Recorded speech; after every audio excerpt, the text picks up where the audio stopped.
Hey folks, we return with the cliffhanger episode. We left you on a Batman, remember the Batman show where they used to go next week and they'd leave Batman hanging in a predicament? Well, we left you with a prospecting question that was answered. We are now going to finish with part 2 of our Prospecting Masterclass with Greg McDaniel, Matt Johnson. Here it is.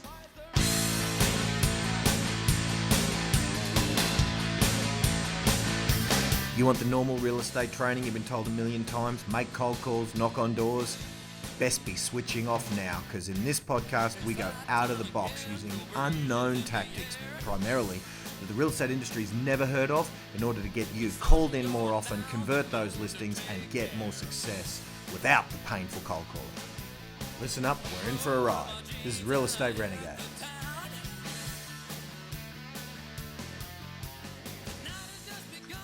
All right, so when last we left our heroes, we left it on a bit of a cliffhanger where we were asking the question about how to go up against a dominant agent in your area.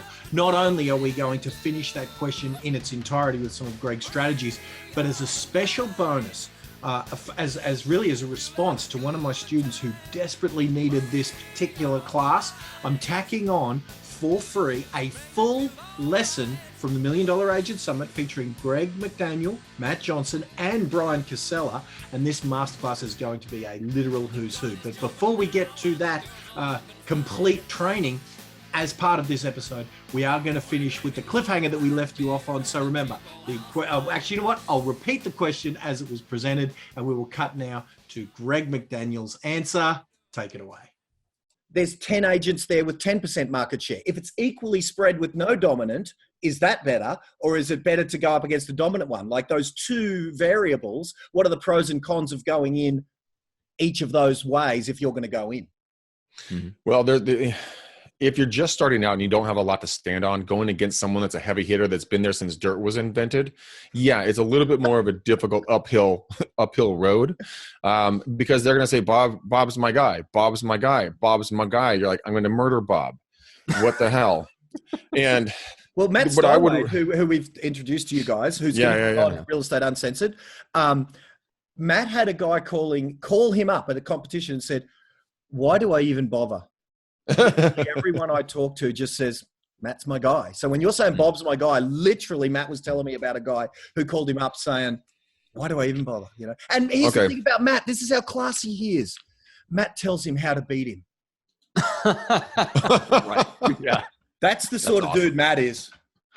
Oh my God. I've only met him that one day, but he was super cool to me. And we're going to get him on the show. When you guys are in the States and you don't know who Matt Steinway is yet, get ready for an awesome, epic show. The guy's going to be ridiculous. Yeah. Well, let's talk about that for a second. Like the whole idea, like the dominant agent with a guy like Matt, because there is, I think, a specific strategy, Greg, for going up against a dominant agent, which we know from a great example is Chris Lockhead's book, Play Bigger. And Chris is a client of mine, has been on the show before. He talks about the idea that, look, if you're going to go up against a category king, you have to change the conversation. So you talk about going up against a heavy hitter if you don't have a lot to stand on. Yeah, if the only thing you have to stand on is that you're young and you don't really have any other competitive advantages that you can tout, there's nothing for you to talk about, then yeah, it is going to be a struggle going up against a dominant agent. So you have to change the conversation. You have to say, look, I am a different kind of agent. I'm not here to tell you I'm better than, Bob from Remax. We're not even in the same, like, we're having the wrong conversation here. Bob does his thing and that's great and that's awesome, but I serve this kind of client. And if you're this type of client, then we're probably a better fit to work together. And those are the conversations that you can have when you're belly to belly with people or on the phone or running open houses in your target neighborhood. So, there is a strategy for taking on someone who would appear to be a dominant agent. It may just require some thought on your part just to figure out what to say to somebody when you encounter that objection that, oh, Bob's my guy. Okay. What do you got? I'll just let Matt finish. I thought he was done. I may be wrong. So one of the things that, you can change the conversation 100%, or you can take a totally different tactic. Instead of going after them head-to-head competing for the listing, why don't you start on the opposite end of the spectrum? And a lot of you guys are going, well, what the hell is the opposite end of the spectrum? It's the buy side. So now how did Matt Steinway become the top dog in that marketplace? Well, it's years and years of hard work. So if you can start working with buyers that want to buy in that specific niche marketplaces where you want to live and work in, then what you do is you go get as many buyers as you possibly can. You start buying up the neighborhoods, buying out the loyalists, get them to pack into wherever they're going, bring in your loyalists and treat them like absolute gold. You can throw them a welcome to the neighborhood party when you can we usually do, pizza for my guy here in Concord, or we typically do, he didn't want to do the taco truck with beers and waters and invite 250 of the people around, to invite all the friends, and get everybody there on the Evite, door knock around it, start becoming omnipresent. Start getting your people, as you put them in these neighborhoods, to be beacons of light for you. That turnover rate, that loyalty will shift over time to you becoming the dominant agent, because you're putting time in on task instead of going in like trying to beat him on his listing presentation, or beat him on commissions, or beat him on whatever you're going after. Go at the opposite direction. Put your own people in the neighborhoods and then just drip gold on them. Make them so excited that you're in their lives that they won't shut up about you. I mean, there's so many simple ways to do that. We don't have enough time to go over all these different simple things, but that's a way you can, if you're in the business for a long-term play, this is one of the easiest and simplest things you can do, and they will never see you coming. And that's the coolest part about it. Let's talk about events. So, Greg, let's quickly cover the 3 types of events. Do we have enough time for this, Johnson? Okay, so guys, the 3 different types of events that we do are these guys. You're going to do your monthly, your quarterly, your yearly. Now, these are very important to do. Now, your monthly, I run with Rockstar Connect. With my boy Nick over there, he sets the entire thing up. He gets a free venue. He gets free food for me. And he helps me market it with Eventbrite, Facebook events, meetup.com, and a few other sites where he goes and gets people to come down to the event. I had a phenomenal event last night. People were hugging me on the way out of it last night in downtown Walnut Creek. And I got some really good people to follow up, but you can bring your database into those. So you do a monthly event, do something small. We just meet up at a bar, a restaurant in downtown Walnut Creek called Modern China. We have a couple of drinks, we have some food, we socialize, we swap cards, we hang out. There's no speeches, there's no bullshit. And so then everyone goes home and they have a good time and they made a new friend. So that's your monthly event, or just do it yourself. You don't have to hire Rockstar Connect. I'm just telling you how I do mine. So do a monthly event, do something fun and interesting and exciting. Your quarterly event, you need to step it up a little bit. These are the people that you've worked with in the last 3 months. Okay, you do it at the end of the quarter. December gets a little hairy, so you might want to push that into like early January or mid-January after the holidays have died down. But the quarterly events are when you get dressed up. You give someone the opportunity to put that suit on, to put that dress on.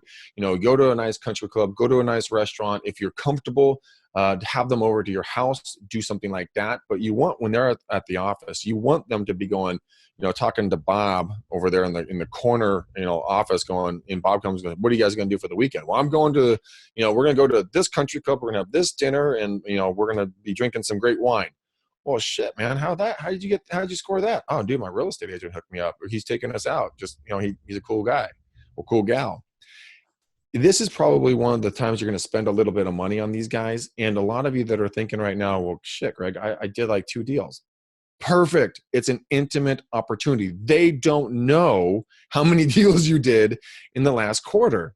It's all about perception of intimacy.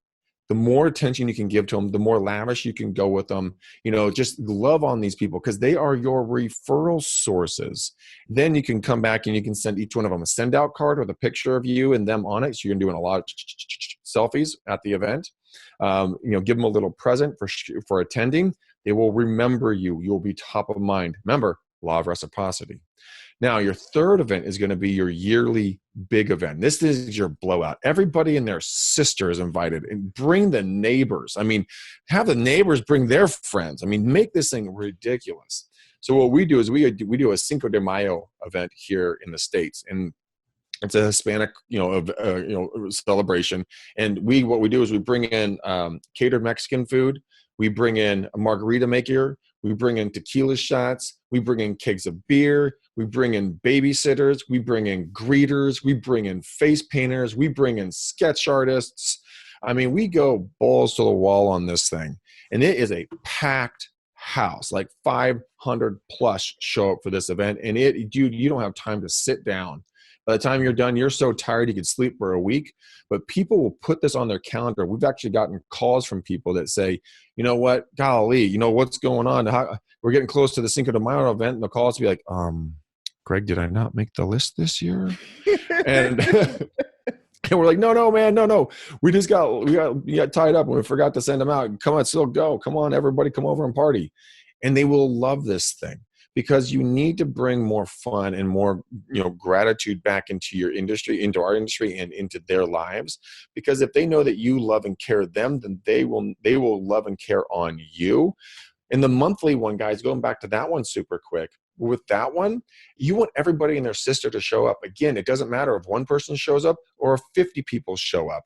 It's all about having that connection, finding a way to bring value, sharing a beer or sharing a glass of wine or doing whatever makes you happy with the other person, and then going on your way. The people that couldn't get to the event still appreciated the invite. I mean, that's the real power there. I've seen a boost in my business. I've met people I've never met before doing my networking events through Rockstar Connect that are just amazing human beings. And I see that there's really powerful niches in my life that they can fill, and I can then help other people down the line fill their wants and needs. So it's an awesome opportunity. Plus, you can invite people when you're out door knocking to the freaking networking event, like we talked about in the beginning. Yep. So those are the high 10,000 foot, very quick look at what you can do for your three parties, Matt. And I really like, just real quick, not only do the people who don't make it but are invited get a bit of value even if they don't come. Similarly, that melting of Facebook that will happen post to everyone who didn't come but sees it on Facebook or on your newsletter or on your email database send out afterwards. Oh my God, it's like people who didn't come to that event of mine. The entire Australian real estate industry saw you guys and us screwing around on Facebook for like 3 days. Even if they weren't there, they got a bit of the sense that something happened over there in Brisbane those days. Yeah. And that was a lot of fun. I mean, we did our podcast up there on the stage with you, just horsing around, having a good time. We were able to, speak with everybody there, and we got a tremendous feedback from people here in the States as well, Glenn. People were like, oh, like I had like people I didn't even know were hitting me up. Like my workout instructor, she's like, hey, Greg, how was Australia? Like half the freaking class knew I went to Australia because of Facebook and petting kangaroos and watching us speak with you. Yep. It was awesome, man. That's the key. It's about multi-purposing your life so that your people know that you're not just a douche that's out there saying, want to sell the house? Want to sell the house? Got any listings for me? But I have seen literally people that I've seen this real estate agent. I was at a pub with him and he was talking to another mate of his who'd come up and said, g'day. Now he knew he was a real estate agent and he's sitting there just totally inappropriately just said, don't know anyone who's selling, do you? And I thought, that is crazy. It was such a, you know what? It was so pattern interrupty, it was almost good. I thought, he was so ugly. It was so ugly. It was beautiful. Cool. Oh, now quickly, Cindy's asked a few times, and there's probably different questions in Australia or in the States. So let's give both.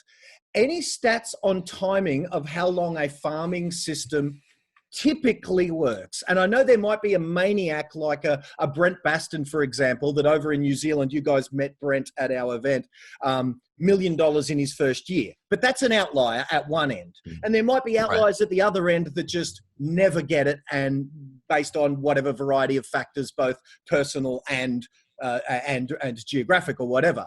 But typically, how long would a farming dominant system like you're describing take to get some traction?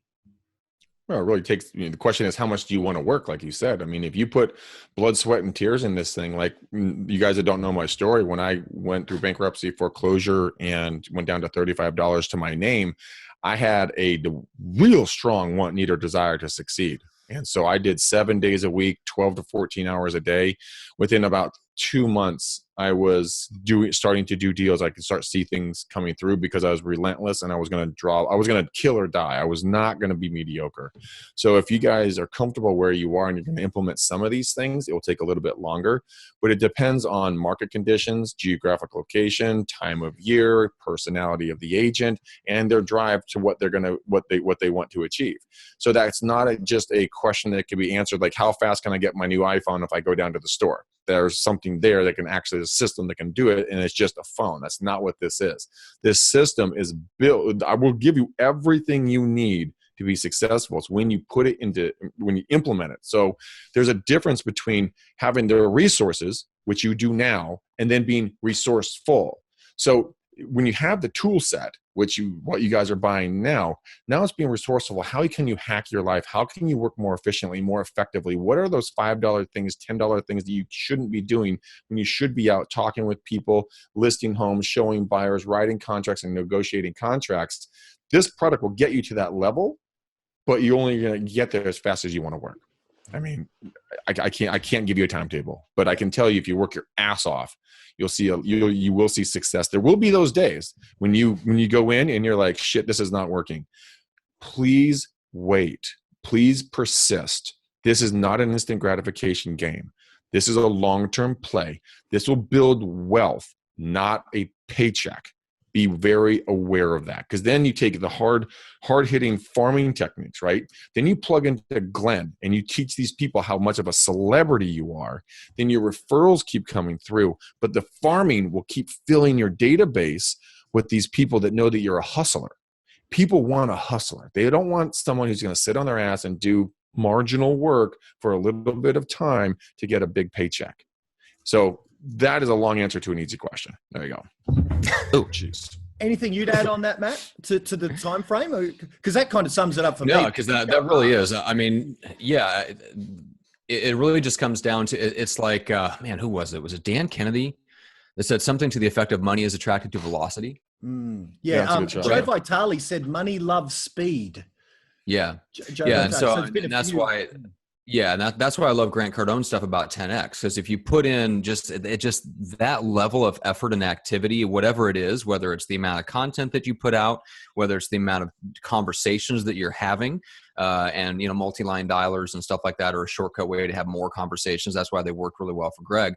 But yeah, really what it comes down to is just it's building up that velocity. It creates that magnetic force that builds momentum, and it draws people to you. Like there's something very attractive about just that level of work ethic. People respect that, and it creates a magnetic force in your life. And so, yeah, it really, farming, like any form of prospecting, really works as much as you work it.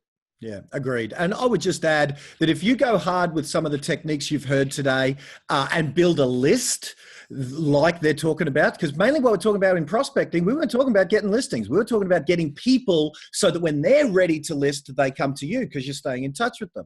So, if you execute some of the strategies that these guys are going to talk to you about in that product, even about working someone who's already on the market, maybe trying to sell it themselves, the for sale by owners, the purple bricks, those hybrid methods of sale where you're sort of half selling it yourself, but half using a pseudo real estate agent. I don't know if you guys have those hybrids over there where the agency will put it up online, but the seller runs all the buyers and all that, and it costs them a flat fee. You could use all of those techniques to get listings quick, but that's what Greg's talking about. Those sorts of techniques aren't longevity of wealth and a career. Those sorts of things are just keep yourself fed for 3 months while this other stuff builds its momentum. When Chris Gilmore did $1.8 million this year, really part-time, he didn't earn the $1.8 million this year. He earned the $1.8 million in years gone by. He just banked the money this year, Yep. Because he put him on his 4 years ago. So that's what we talk about as well, guys. The people you talk to today are the people you'll be doing business with tomorrow, aka like Chris Gilmore.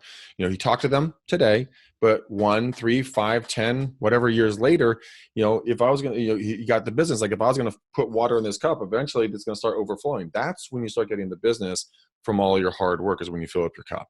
And people just don't understand that. Yeah.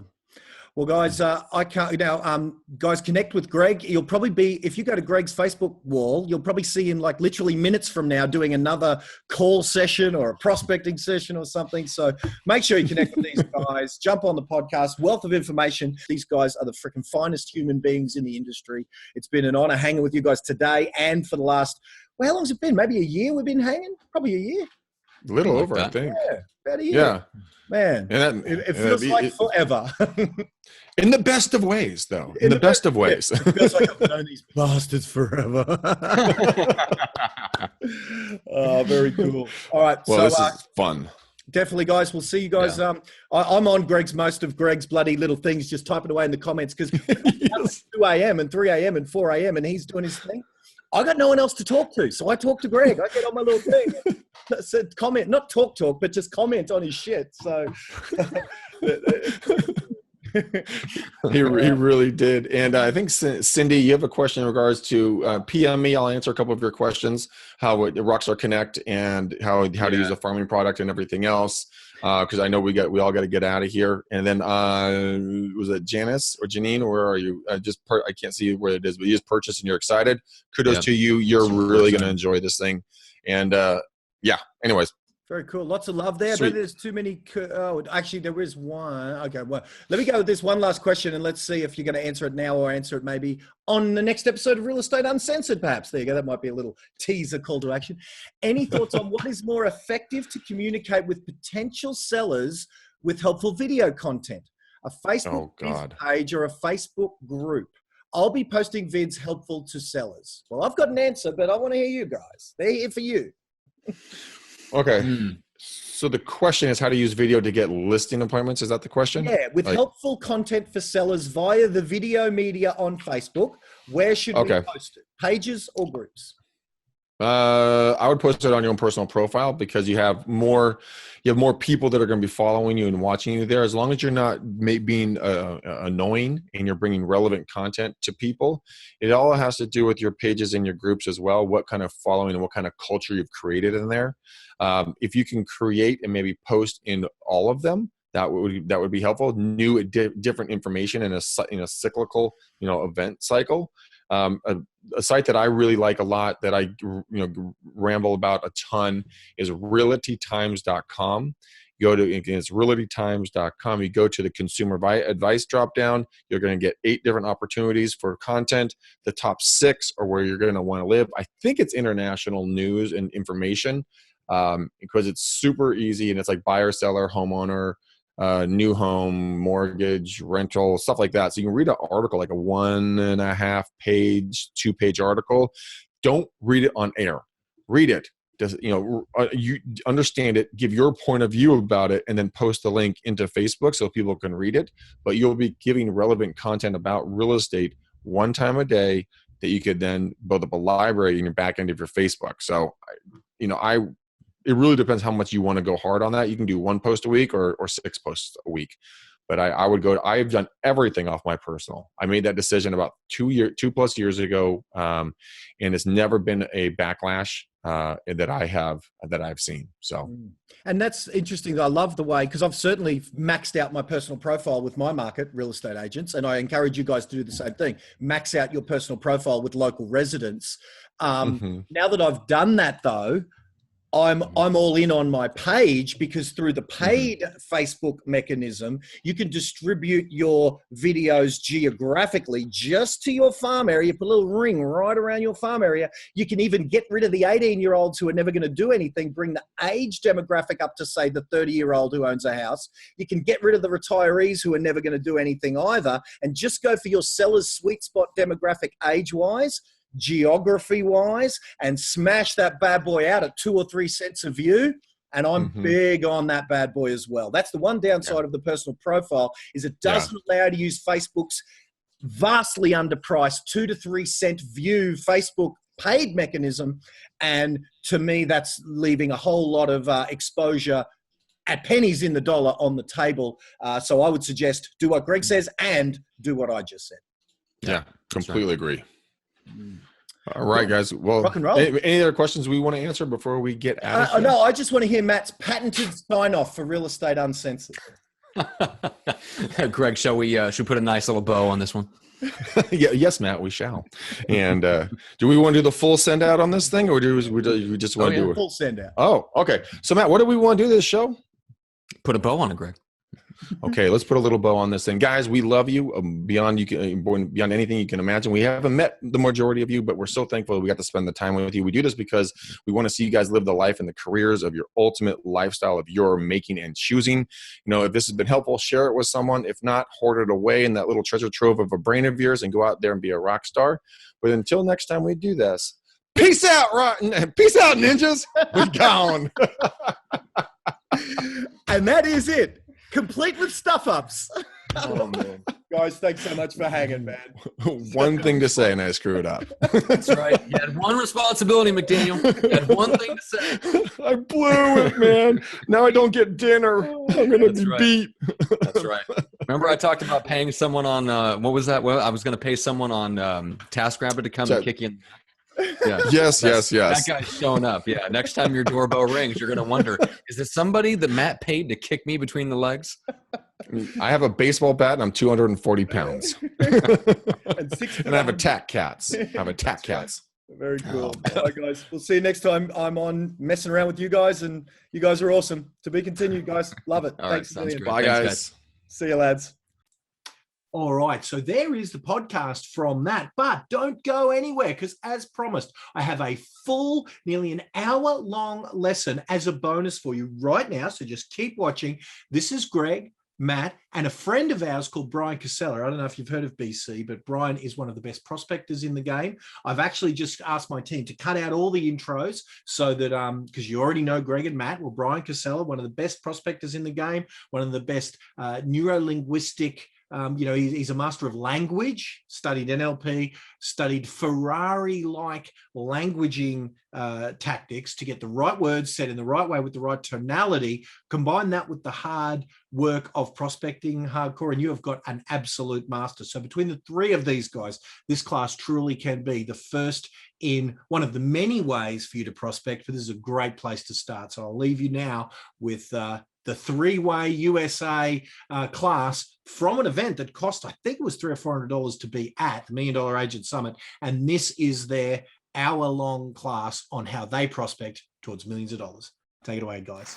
All right, so Rockstar Prospecting, that is kind of the title of what we're going to talk about today. We're going to cover a few things. We're going to go through what these guys do on the phones, as well as what they do at the door to close the deal, get the appointment that they want, get those clients signed up. And I want to start with you, Bryan, and kind of share what your prospecting looks like, especially, why don't we go at it from the angle of what does the average day look like for you and your team? Okay, great. I'm going to give you guys two perspectives because now that I have a team, it's changed a little bit. But if you're a solo agent, are most of you solo agents here? At a raise of hands? Okay, yeah, probably most of you. When I started, it was very hardcore, right? I would wake up at 5:30. I would do something to feed my mind, read a book, get me going, get the juices flowing. I'd go to the gym. Now, from 7:30 to 8, I would role play with people and actually practice on the phone. I went to conferences like this, found the guys on stage and said, "Hey, man, I'm new, but can you, role play with me?" And the majority said no, but there was 2 or 3 that said yes. So I started practicing with them, and within a month, I was actually pretty good on the phone. So from 8 to 12, I would hit all the new expireds in the morning, then I would hit the for sale by owners, and then I would put my coat on and I would go door knock. So it was about 2 hours on the phone and then 2 hours at the doors every single day. When I started, it was 7 days a week. I didn't take any days off. That's that level of commitment, right? From 12 to 1, I returned phone calls, I did lead follow-up. Now from 1 to 2 p.m., I did another hour of practicing with people. I would either be in my office doing it in front of people, or I'd be on the phone again, practicing my presentations, my scripts. My whole thing was, I want to be so good on the phone or at the door that if somebody says yes or even hints at saying yes, they're mine. Because we all know the worst feeling in the world is when you get somebody who you know is ready and then you lose it and you're like, because then you beat yourself up for it for a week or two. That happened to me when I was brand new. And I said, that's it. After the first time, never again, right? Now in the afternoon, from about 3 to 6, I blocked that whole time out for appointments, sometimes to 7, depending on how many I set, or I would just get out and prospect more. I was either just banging the phones again, calling the expireds, doing just listed, just sold, or I was out there on the doors again, depending on how hot it was. It seems very hardcore. I know some of you, I can see your eyes are like big, like, eggs. But, the beauty in prospecting is once you build a certain momentum, you can start to let off a little bit. And we're going to cover that just so you guys get a real good, deep look at what we're doing and how eventually it shifts. Yeah, let me say a quick word, too, because I think, Glenn, this is fair to say. I mean, the goal of your entire system is to get the phone to ring, which is awesome. But the skills that it takes to convert an inbound lead into a client are the exact same skills that these guys built making ice cold calls, right? So the skill set is the same. So the more conversations that you have, the better you get at having the conversations, the more conversations turn into clients, right? So these guys took basically a do-it-all approach, like omnipresent, like let's get out there and have as many conversations we can possibly have in a short a time period as possible, and that's what produces the skill set so that now, when you get that inbound seller lead, when you get the person that comes off to a Facebook ad the other day, you're listing it by the very next day. Yeah, because now we're putting a little bit more into marketing, and I got a Facebook lead at 11 p.m. I think it was on a Monday night, and Tuesday at between 12 and 1 p.m. we listed them full commission, easy. Now, what allowed us to do that was having that skill set and certainty and confidence that you guys will eventually have. Exactly. So, Greg, why don't you talk about what your prospecting consists of, and let's focus on the phones. So my prospecting when I got in the business, or got back into the business, was door knocking. Remember I talked about how I was the douche in the grunt at the warehouse? Well, my dad saw me and he wouldn't let me near a client for the first year of my business. And so I went door knocking every day, 5 days a week, 6 to 7 hours a day, I was out door knocking. So I developed an ability to have a conversation with someone. I had no idea who I was, and I was on their property. Now, door knocking, a lot of you guys think it might be a little scary. It's actually one of the most calming things you can ever do. People tell you that people are going to be rude to you. They completely lie to you about that. People are great to you. If it's too cold, they'll bring you in. If it's too hot, they'll give you water. What I've found is that doing the doors is because, one, I didn't have the skill set to be on the phones yet. Second off, I just needed to be out and about. I needed to be meeting people. I needed to be out and just kind of cutting my teeth, essentially, right? After I got the money and I was able to start the calls, I used the triple line dialer. Do you guys, who does calls here? Does anybody do calling, prospecting? You guys timidly raised your hands. Do it again. Who does calls? Do any of you guys use a triple line dialer? No? No triple line dialers? Write this down. Write down mojosells.com. It is a very simple, easy product. You can do 3-line calls. You can do about 150 to 200 phone calls an hour on this system. It is an impressive tool that you can really crush numbers through. And once you learn that it's not a scary thing to do it, I will sit on the phones and I will do calls for a minimum of 1 hour, so about 130 to about 175 calls an hour. When I had more free time on my hands, like Bryan and I talk about, we used to have more free time. I used to sit and do 500 to 750 phone calls every single day. I mean, the most calls I ever made one day was 1,131 phone calls. I went home and watched paint dry after that because I was so brain dead. It is one of the most, everyone thinks it's so boring and you can't do it. Well, turn some music on, get on Facebook, have conversations with your coworkers or your team members. I mean, you can do these calls. You just got to keep yourself moving a little bit while you do them. And if you put your butt in the chair, you will get the results. And it's always that day you don't want to do the calls that you get that deal, isn't it? It's like going to the gym. Like you want to lose that pesky 5 pounds, and it's that last day when you go to the gym and you have the breakthrough, and you look at the scale, you're like, holy shit, I actually lost weight. It's that type of response. But I mean, when it comes to prospecting, you have to be willing to do it every day. There are no days off. You guys are at a certain level of income right now. For each one of you, it's different. How many of you would like to add another $50,000 to your bank account? $100,000 to your bank account? If you keep your hands down, you're lying. So this is how you guys are going to do it. Matt and I and Bryan, we're going to walk you through some scripts, some role plays, and some techniques and everything else that if you guys write this down, go watch the video that Glenn's going to give you. Put this into action. I've had more than a few people call me and say, Greg, from watching you on the live prospecting calls the other day, I used your script, I got the listing. I was able to convert the buyer. So just put them into action, guys. That's all I got to say. Cool.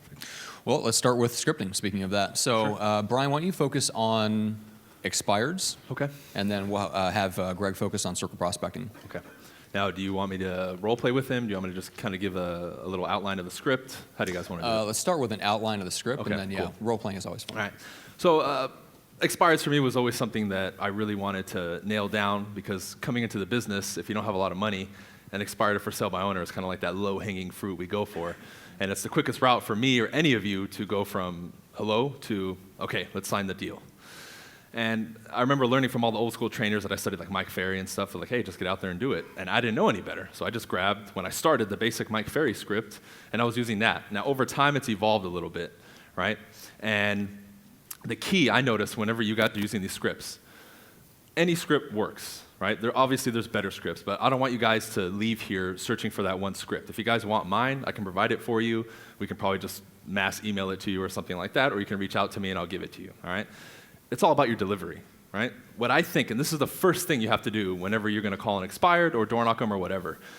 My question to people is, who is calling the expired or who's knocking on their door? Because the number one thing we get is, oh, I'm scared to do it. I can't do it. Okay, maybe you right now is, but the one or version of you that's on stage here speaking with us, are they scared to call an expired? Are they scared to knock on a door? Of course not, right? So I tell people, take a second.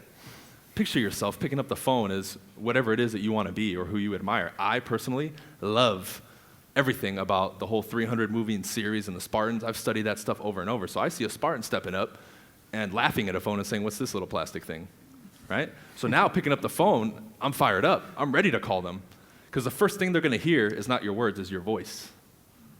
And if you sound confident or at least calm, your connection rate to even get past the first line is going to skyrocket, okay? So I'm very straight to the point with my scripts. So if I was to call Greg, I would say, hey, Greg, this is Bryan. I'm a local real estate agent. I'm probably not the first one calling you today, am I? Nope. Okay, number one, right there. It's called a pattern interrupt, okay? Tony Robbins teaches us that. He's already like, Bryan, but he can't say it now because I said I'm probably not, so I already threw him off. He already had a response set for me. From there, it's way easier, okay? What you want to find out is what their time frame was, why it didn't sell. I talk a little bit about their other agent, and when we get into the role play, you'll hear it. It'll be very, very simple. But what a lot of people do is they try to, I don't know if you've heard this, Greg, where people will try to not say they're a realtor and kind of go around the bush, and talk to them. Don't do that. Don't do that. People appreciate you being straight up. I say, look, here's another one that I throw in at the beginning. You know what, Greg? You said I'm not the first one. I'm sure you're getting a ton of calls. I'm just going to ask you 2 or 3 quick questions, then I got to get you going. Cool? Cool. That's called the time constraint. I'm letting them know, hey, I'm not going to be on the phone with you forever. The number one thing people think when you approach them or call them is, oh, how long am I going to be on the phone with this guy? How long is he going to be at my door? So I immediately say that, I'll only be here a second. And we'll go over that more specifically in the door knocking too with the body language. So I would call Greg. We would say that. I would say, I just got 2 or 3 questions for you. Look, Greg, first and foremost, you are aware that the home came off the market, obviously, right? I am, unfortunately, Cool. yes. How was the experience? Horrible. Horrible. Wow. Tell me more about that. My agent didn't do a good job. They didn't market it. I didn't see it on Facebook. I didn't see it in the magazines. I didn't see it in the newspaper. My neighbor didn't say they saw it. My sister's cousin's dog walker's neighbor's best friend's cousin from high school didn't see it. Yeah. I don't know what they were doing. Yes. Sounds like basically they didn't do their job. No. Yeah. Cool. Right. Now, if you guys had gotten an offer last week, would you have taken it? Depends on the price. Okay. If it was a good price, good terms, good buyer, you would have taken it? Yes. Excellent. What was the next move for you guys? Where were you headed to? We're heading over to San Diego, actually. San Diego. Perfect. Pause. You see how before I asked him where he's moving, I let him talk a little bit? If I immediately say, hey, where are you moving to next? If it sells, he's going to be like, whoa, it's personal. For all of you prospecting may have heard, whoa, it's none of your business. I let him talk a little bit. Now, are they always that nice? No.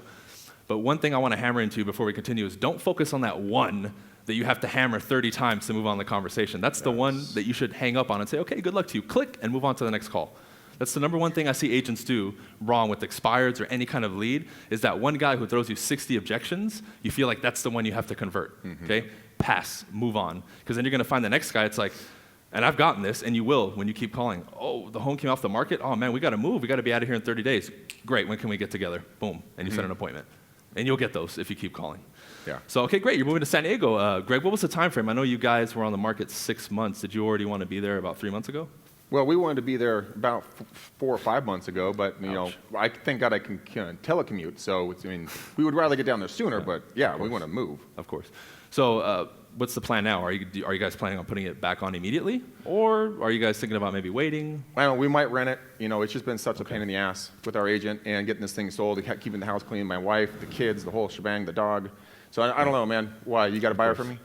Well, this is what I can do for you, Greg. Sounds like you definitely still want to be there, right? You definitely want to be in San Diego. You want to move on, get the stress out of your life? Yeah, my buddy Matt Johnson lives down there. Okay, cool. Yeah, I heard he's a great guy. You know what? I got to get going. I know you're busy, Greg. Look, if you knew for a fact that in the next 30 days, your home could be under contract with a good buyer for the right price, and you're definitely going to San Diego, would you guys still make this move? Yes, we'd make the move. Okay, great. So let's do this. Before any final decision is made, Greg, I have some free time later today around 5 or maybe tomorrow around 6. I can pop by for 15 minutes, just going to have a chat, right? I'm not going to force you, just going to give you all the information you need to make the best decision, whether that's to stay or to actually move to San Diego. Fair? So you're telling me I don't have to sign anything, right? I'm not going to force you to do anything, Does Greg. my wife have to be there? Well, obviously I would want all decision makers to be there, yes. Yeah, if I don't have to sign anything and you're not going to voodoo me into selling my house, then okay. Well, let's agree on this, Greg. If we meet, you love everything I have to say, and you know for a fact with me you're moving to San Diego, at that point, would it make sense to move forward and work with me? Well, I don't know. I don't know you yet, but you sound pretty good on the phone. Of course. So, yeah.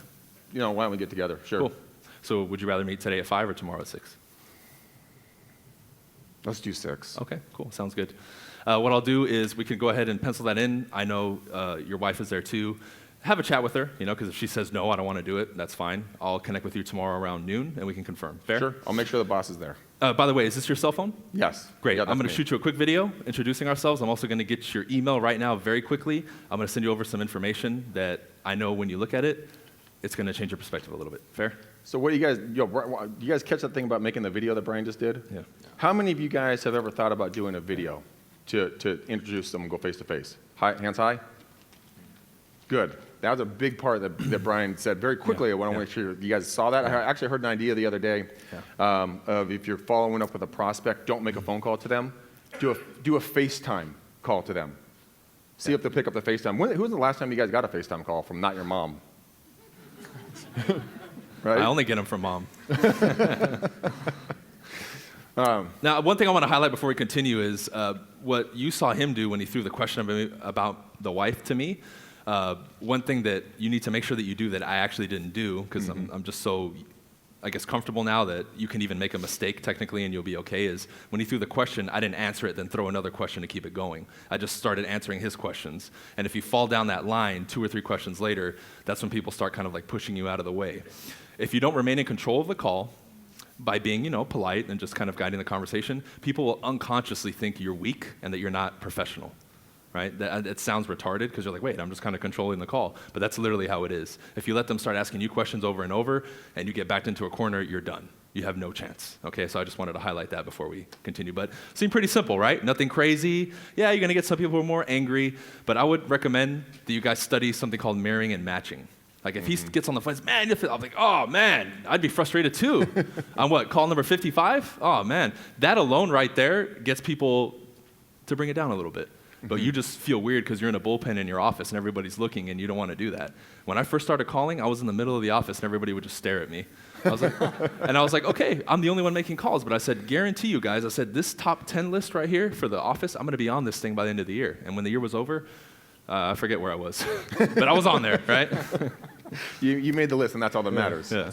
It's one of the things that, you guys know who Darren Hardy is by any chance? Ex-editor-in-chief of Success Magazine. Yeah. If you want some just really good content, you guys like watching podcasts or anything like that, it's called Success Talks. Darren Hardy used to run them, but he interviews a lot of top peak performers all over the world. But Darren wrote a book called The Compound Effect. And in The Compound Effect, he talks about a couple of things about, pain versus results. And he did real estate up in Northern California, where I am. And he started off as a douche, and the whole office hated him. He ostracized himself in about 2 weeks because he was very cocky. Well, he deserved it because he took over the entire marketplace in about 8 months and was number 1 in his office, and in a year and a half, he was number 1 in the county. In that book, he talks about this. The thing that you want, that goal that you want, is on this side of the pendulum. But you have to swing in equal proportion in pain and being uncomfortable to have that swing back to success. So if you want to make $100,000, $200,000, $1 million a year, like all the speakers up here, you've got to go through some serious shit. I mean, you have to grind if you're going to do outbound prospecting. You have to do the things nobody else is doing in your office. So if you're willing to go out and you're willing to do the expireds, the FSBOs, the door knocking, the prospecting calls, the follow-ups, that is rough stuff, and it will grind you down to the bone. But I guarantee you 100%, every one of these speakers had a low point and did the things that no one else thought they could do, but they did it anyways. So commit to yourself right now that you're going to be the agent in this room today that's going to be able to make the difference and step forward versus being the average agent. Because if you live in mediocrity, that's a wasteland of nothing. Seriously, leave right now. If you want to be mediocre, if you don't want to listen to that man in the pink tie right back there, go home. Go hang out with your kids. Go for a swim. Go scratch your butt, whatever. But if you want to rule, if you want that with your name on it, just do the stuff no one else will. Can I break into prospecting, kind of how that rolls now? Well, let's talk specifically about circle prospecting, yeah. Okay. Sure. Do you guys do circle prospecting? You guys know what that is? Yeah. Let's huh? Oh, cold calling or circle prospecting? Make sure. Circle prospecting. Okay. So this is what it is, guys. So what I do is I go into my MLS and I get a just sold, a just pending, or a just active. The just pendings are your sweet spot. Now in California, what we can do on our MLS is that we can look and see how many offers were accepted or were taken on that home. So you want, this is your remedy. You want to go get the property is on the market for the shortest amount of time, at the highest price, with the most offers that were submitted. Now what you do is you go call in, and I use Mojo for this with their data. I'm not sure if they're going to have your guys' data, but you can get your data somewhere. Is you load it in, and I do about 500, 600 phone calls around that property, and I found that if I change my verbiage on doing my calls, I get a much better response. So this is what my calls would look like. And believe me, I got in trouble, a really big trouble, almost sued trouble, because in California, it's a double disclosure state. You have to tell people they're being recorded. And when Glenn was watching me, I was doing these calls and I wasn't telling them they were being recorded, and the local police didn't like that so much. So I had to change this up a little bit, and I thought I was going to kill my show, but in reality, it took the jerk out of the people on the other end. So this is my script. Hi, this is Greg McDaniel with the McDaniel Callahan Real Estate Team. Hey, I'm doing a few calls from my office tonight. We actually record everything for training and quality control, but I got a really quick question for you. Then I ask them the question, hey, are you guys thinking about selling? 9 times out of 10, they're going to say no. And I'll, oh my gosh, okay, well, you're my 75th phone call today. I've been hearing that from everybody. It's a great neighborhood. Hey, who in the neighborhoods, have you heard any whispering of anybody thinking about making a move? And they'll think about it, and they'll say, well, no, we haven't heard of anyone thinking about making a move. Then I go right into my next script, and I say, okay. You know what? If you wake up at 2 o'clock in the morning and just had to sell, who's that agent that you guys would go to? Is there an agent that you would refer to? 9 times out of 10, no. And then if they say yes, I say, okay, that's great. Who are they? I probably know them. And then because I'm trying to get them to tell me the name of the agent, because most of the times they'll say yes just to get me off the phone, but I want to push back and make sure they actually have someone. Yeah. And if I do, even if I hate the agent, which there's been a few occasions, I say, well, that's really good. I'm glad you have good representation. And then you move forward and say, you know what, why don't I do this? Would it offend you if I was to get your email and I can send you a monthly update on what the value of your home is? That script right there, guys, is would it offend you? How many times, if they say, yeah, it's going to offend me, okay, well, screw off. I don't want, like Bryan said, just go on to the next one. But when you do prospecting calls, it's critical to remember a couple of things. They're expecting you to be a robot. They're expecting you to try to get a sale. When in reality, what you need to be doing is working on building a relationship with the person on the other end of the line. Have you ever heard of the Ford script at all? You have? One? Good. All the rest of you guys are on the left side of your paper. Write these 4 letters. F-O-R-D. If you take nothing away from this, from my part of talking, take this, the script. You can use it in your personal life. You can use it in your professional life. You can use it even when you're talking to your mother-in-law, because it's going to make everybody. It's what brings out what people are interested about them. So let's talk about Ford. First one is family. And this is the way Bryan and I will script off of using this for you guys. So it's family, and then it's occupation. What do you guys do for a living? Then it's going to be recreation. What do you do when you're not working? And then you can either be D or G for dreams or goals, however you want to run this. Now, when you get into a conversation with somebody, you just want to start talking with them. You know, how long have you lived in the house? Where did you move from? Would you do it again? You know, if you were to sell, would you move in town or out of town? And they'll start talking, like Bryan was saying. Let me talk if I was on the other end of the line, because you'll take nuggets away of information that you can then start inserting yourself into. Like, oh my gosh, my kids do the soccer too, or your spouse or your husband works at this company. My best friend works for that company. You can start building the rapport with people. And at the end of doing this, it'll be much easier to get the data, because they're not going to sell with you the very first time you call. It's just not going to happen. I mean, if you do, then you're a unicorn, and congratulations. But you got to drip out on them. So get their information. And the script to get the information that I found, and this is for door knocking or this is for cold calling, all right? And I just say this. And if you're doors, you look down at your pad of paper. If it's calls, you just stay silent and you say, you know what, what's your best email just in case? Then you shut up. And that's the script. What's your best contact information just in case? They will give you the information the majority of the time. Because if you come from the mindset that the last 10 homes that you went to and the people you talked to, they gave you the information, why is this guy not going to give you the information? It's all about confidence. It's all about owning the space that you're sitting in or calling in.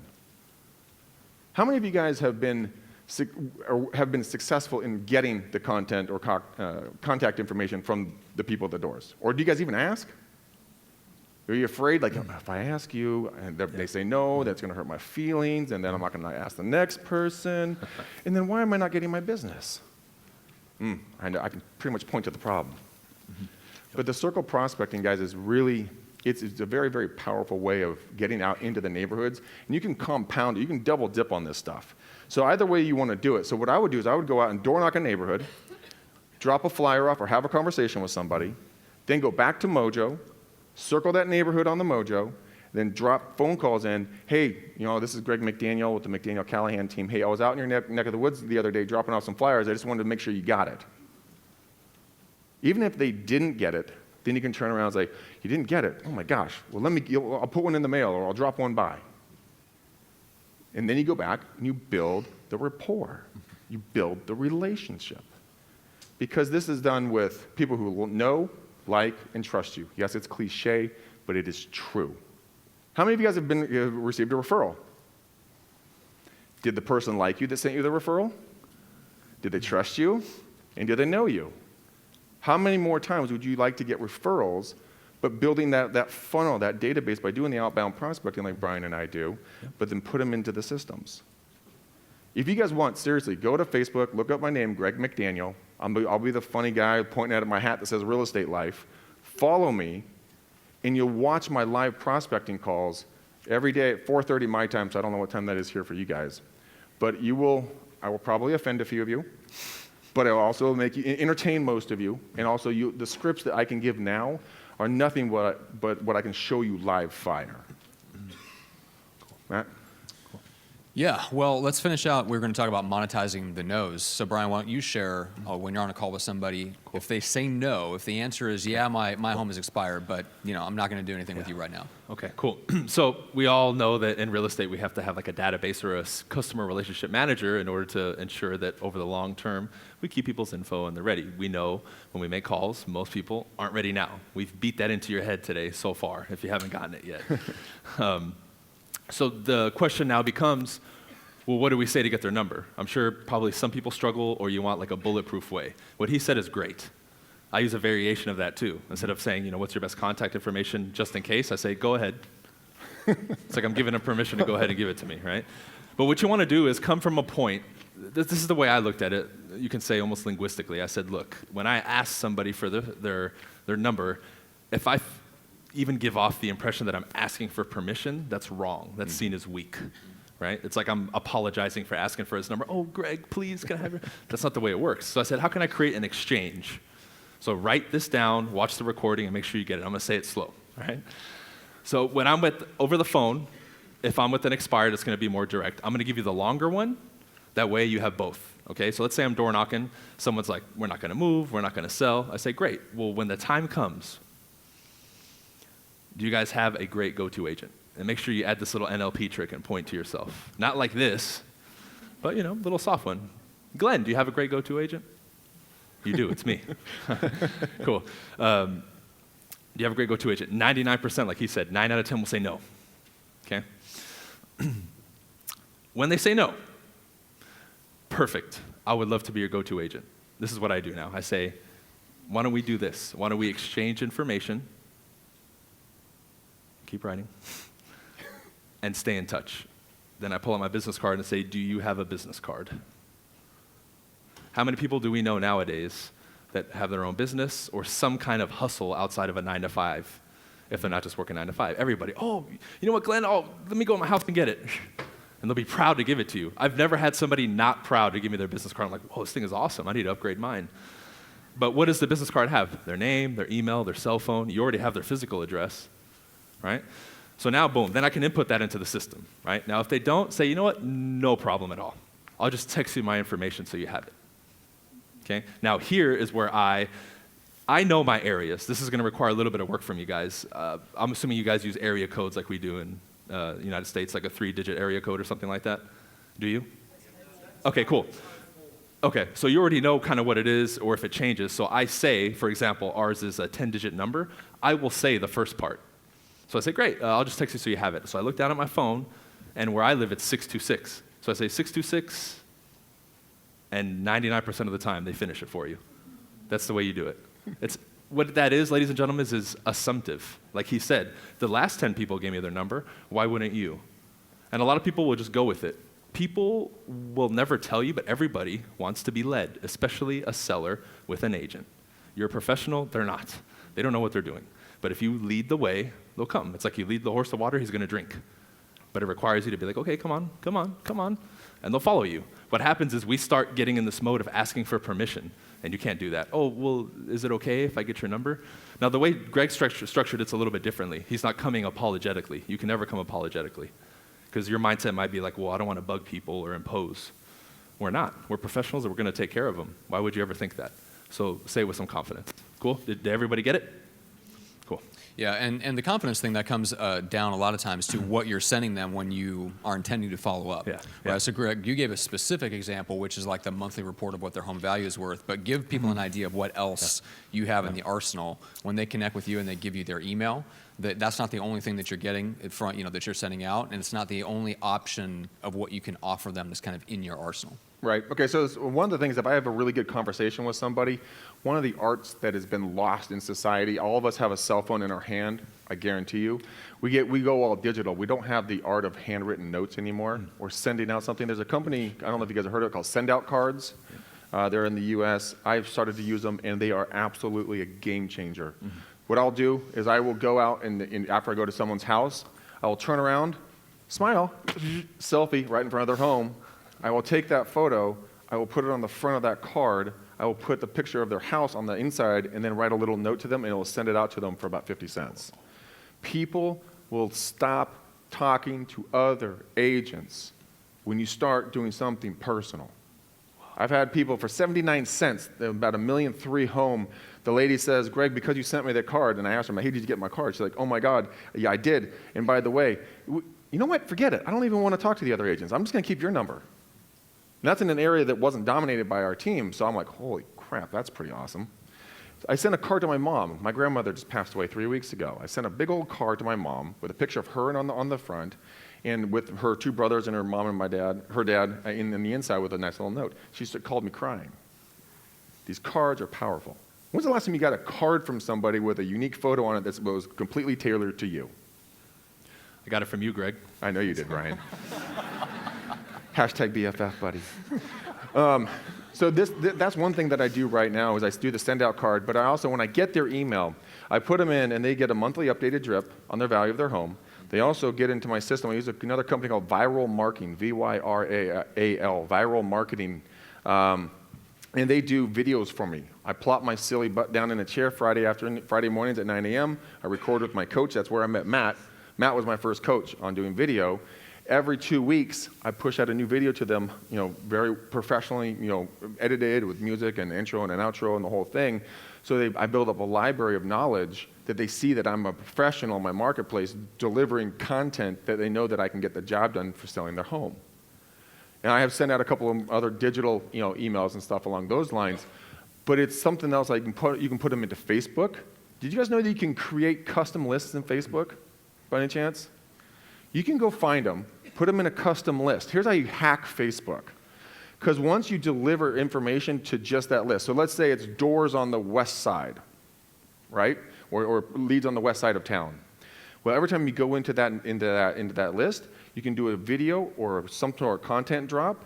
It will be put into their news feed because Facebook will only show you about 3 to 5% of all your friends. So if you aren't interacting with them a lot, you'll never see their stuff. But this is a way you can get in front of them digitally and touch them both with a send-out card, with a video, and on social media. You have to be omnipotent in all ways when it comes to stuff. Brian's a master at that. He's been Snapchatting and videoing me and him all morning. I'm like, what is that thing in my face, Brian? Damn. But it's fun, and we're getting a lot of interactions from it.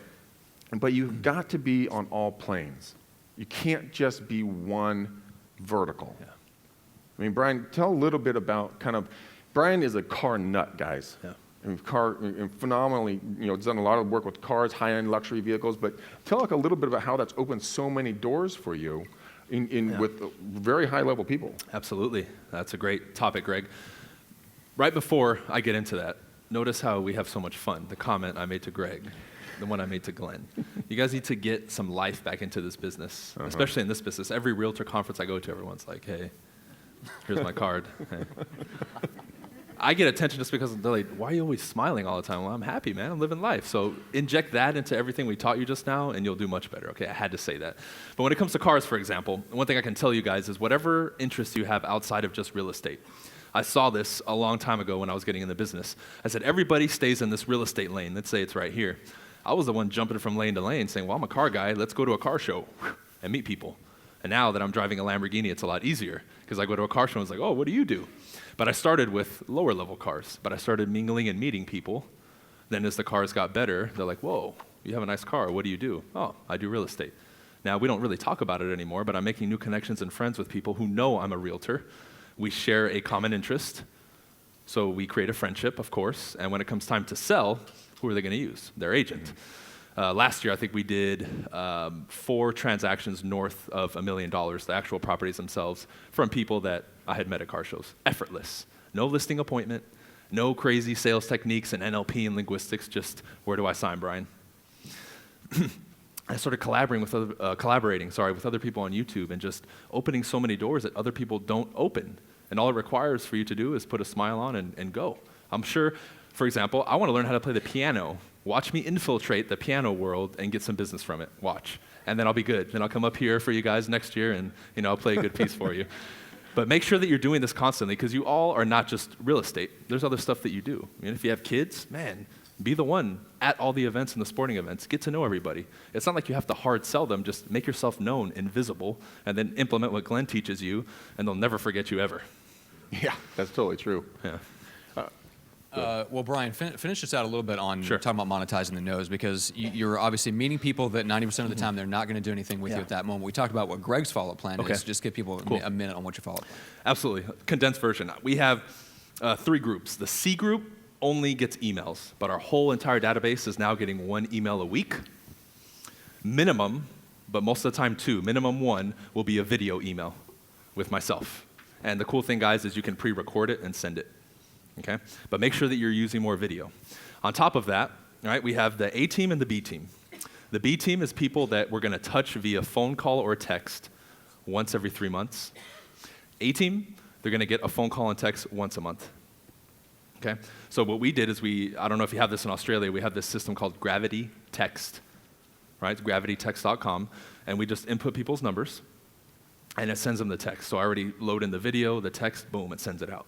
One out of the 2 texts will always be video. Like we'll alternate, regular text, video, regular text, video. Now everybody's getting the 1 email a month, but remember, A team gets 1 call and 1 text message a month, and the B team gets 1 phone call and 1 text every 3 months, quarterly. Okay, pretty simple. Besides that, a lot of people end up following me on Snapchat and Instagram and Facebook, so they're like, dude, I see you everywhere. But that's good. That goes back to what we were saying about omnipresence. So make sure that because you just have to be purposeful with it, guys. I'm sure all the stuff that you're starting to do now and that I'm doing, it doesn't take up much time. We just schedule it in and we get it done, period. Yeah. Are you guys doing Facebook Lives at all? Oh, man, people eat up the live content. You Anyone? Raise hands, Facebook Live. Each of you that didn't raise your hands, you've just grown 1 more gray hair in social media world.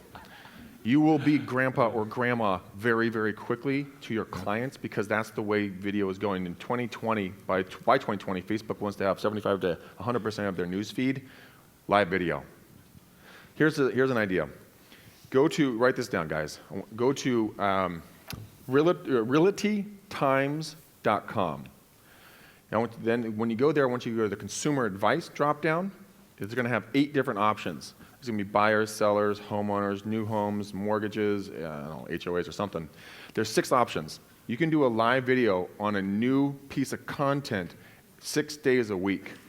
You will be relevant to people because once you start establishing a time, because this is your follow-up, this is your prospecting as well, right? Because if you're following up with people that, remember, we made friends with them on Facebook, now you're pushing out videos to them about something that's relevant to their lives and it's new and exciting, they'll start watching you and they'll start saying, hey, look, this guy, this gal really knows what they're talking about. They're about a page to a page and a half, maybe 2 pages long. They're short, they're simple, they're easy. You don't have to remember everything, and please, for the love of God, don't read it. That is boring. You have to be entertaining, educational, and interactive for Facebook's algorithm to pick you up and push you out and show you. Realty Times, exactly. There's another one, I'm not sure if it works here, but check it out. There's another one called Neighborhood Scout. You put down your zip code or just take a look at it, and in there you can get unique local information about the zip codes or area codes that you live and work in. And it will give you notable and unique people, places, modes of transportation, occupation, a real estate overview for each of these zip codes, and they'll have micro markets within your master market so that you can actually do videos within each area. So if you're in the subset of Marshall and First Avenue, you can go stand there when you're door knocking, and you can do a video about what the lay of the land looks like. I've never been to Australia until yesterday. I didn't know what I was getting into, but if I was coming down here and I had, was watching some videos and I was getting transferred down here, I'd want to talk to that agent because they're bringing me the relevant content that I can use for my life. Do they look like me, sound like me? Do they act like me? Do they have jobs like me? Do I want to be around them? Do I want my kids to be around them? That's something you can't get off a piece of paper. Mm-hmm. And they want to see your face, guys. Some of you think you have a face for radio. You're wrong. Okay, I promise you. But people in communication, like Bryan alluded to, it comes down to your tone, right? 7% of your communication is your words. 38% is your tonality. 55% is your body language. So if you're losing over half of your communication skills by not going on video, you really got to step your game up on your tonality and your words. Yeah. But wouldn't you want the full ability to communicate with someone? Wouldn't you want all of your assets firing at full speed? Start doing video, guys. It might be scary. I will guarantee you your friends and family will reach out to you and go, oh my God, that was so cool. That was amazing. Great content. Thank you very much. People that watch you that you don't know are watching you will approach you. My sister's husband's brother's wife. Follow that one. She is a professor. I didn't even know I had her email. Saw her at a family function. She's like, hey, Greg, I love getting your videos. When I'm ever grading papers, I'll just stop grading papers and watch what Greg's talking about. I'm like, okay, thanks, Cheryl. But I mean, that's the power of video. That's began the downfall of American education. Shut up. All right, so in the last couple minutes we have left, Bryan, why don't you share, because you do a lot of live video on both Facebook and Instagram. What's the best way to connect? Sure. You want me to go over some strategies, or what I'm going to do? Real quick. Cool. All right. So when it comes to live video, ladies and gentlemen, it's pretty simple, yet at the same time, you want to make sure you're pretty strategic with it, right? So there is some flexibility to it, but there's a few key principles that I follow. When it comes to live video, number one, make sure that you're always doing it at a consistent time, right? So for you, if it's 12 p.m. or 5 p.m., whatever it is, you pick your time, and then on the banner, for example, of Facebook, you can get a new banner, right? I know this is a strange thing to some people because they've had the same banner for like 8 years on Facebook. But put some text on there that says, hey, every Tuesday, every Wednesday, I go live at 12 p.m. standard time, or whatever the time is here, okay? That's the first thing. What happens is, with that now, everybody knows. You have to remember, when it comes to live video or any kind of social media, you need to keep it simple, right? You could put all the instructions on a post and people will still message you, wait, what time is it? What day is it? So make it plain and clear. I get some of the dumbest questions ever, but I mean, you'll get them too. Post. Now do it. Now, this is the biggest part, and we all know this, is consistency. When I started doing live videos and YouTube videos, I wasn't getting any views. I was getting one person.